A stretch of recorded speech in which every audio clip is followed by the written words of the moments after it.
for one to become a president, he needs to choose a deputy president who will bring more votes to table. This is Dan Flanco, and welcome to another episode. So today we will discuss a bit of politics, and because of Uhuru Muigai Kenyatta having a visit in Sagana, it bringing about temperature in Mount Kenya and politics at large. My friend, my good friend, on board is Danson Kiruma. So Danson, how are you? I'm doing great. Yeah. So Uhuru Muigai Kenyatta was in Sagana, and he endorsed Raila Amolo Odinga as a preferred candidate.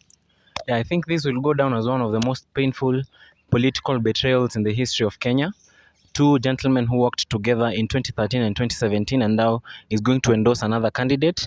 I think it was a statement, and we can now expect the momentum of Mount Kenya politics to take a different trajectory. And we should expect more alliances, more coalitions, more defections and such like. Do you believe Raila Amolo Odinga getting endorsement from Uhuru Muigai Kenyatta, he will get a pressure to choose a running mate from Mount Kenya? Raila, there has been the talk of leaders from that region who may be chosen, but I don't think.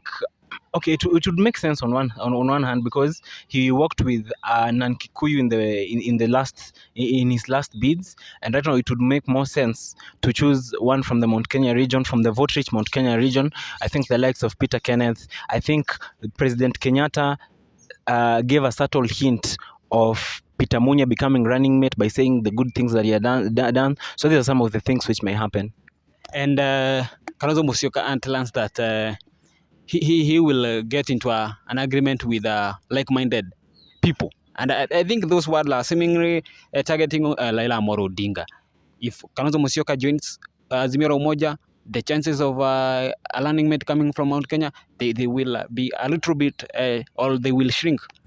Yeah, I said this some time back, that the One Kenya alliance, in my opinion, was not strong enough to stand together until the elections. There was always somebody who was going to join Ruto. There was always somebody in that team who was going to join Raila. And I think ultimately Kalonzo will join the Raila team, because you're looking at the defection of Musalia Mudavadi and Moses Wetangula. It somehow weakened the group, and I don't think they will go to the presidency all the way. The percentage of Mount Kenya getting running mate out of 100. Out of 100, I think there's a very huge chance. I would give it maybe 70%. 70? Yeah. Okay. Kenya Kwanza. Who do you think how we can lead the environment? Ruto will be the president, yeah, as a running or an aspirant. Who will be his running mate? Who do you prefer, or who do you think maybe has an upper hand between Rigathi Gachagua and ANC leader Musalia Mudavadi? I said not once, not twice, but times without number, that it would be best if Ruto chooses a person like Rigathi Gachagua, a person who has been in the UDA camp for a long time. He has been loyal to him, and I think in a bid to repay that loyalty, it would be good if he chose one of them. You're looking at Musalia Mudavadi and Moses Wetangula. Of course, they're bringing something to the table, but I don't think they are strong enough to bring a substantive amount of votes that will ultimately see the deputy president clinching the presidency. What would be the share of ANC and Wetangula if the coalition gets the government? Moses Wetangula, in my opinion, I'm not trying to be, it's not like Madharau, but I think Moses Wetangula, if I was to give him anything in that government, it would be 10%.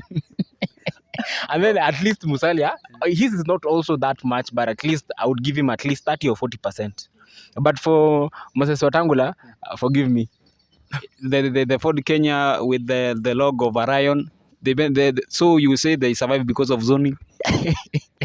You see, those were the claims that were being made by ODM Secretary General Edwin Sifuna, who was saying that the likes of Musalia Mudavadi and ANC thrive, their parties thrive on grounds of zoning. And so we'll be looking to see whether the deputy president will accommodate that zoning, considering that he has used a lot of money, a lot of energy, has invested a lot of emotions in popularizing, in branding the UDA. As we conclude, do you think if BBI was enacted and become a law, don't you think it would have benefited both Azimio and Kenya Kwanza? I think when you remember the speech by William Ruto during the launch of the BBI report at Bomas of Kenya, it was loud and clear. The UDA camp never wanted the BBI initiative because they felt that it would serve to their disadvantage, if you know what I mean. And so I think it would have had a benefit on the side of the Azimio team, because it would have enabled Raila to marshal the tribal kingpins of the 5 biggest tribes. But on the other hand, I think it would have been a disadvantage to the likes of William Ruto. Your remarks on maybe behaviors of electorate as we head to general election?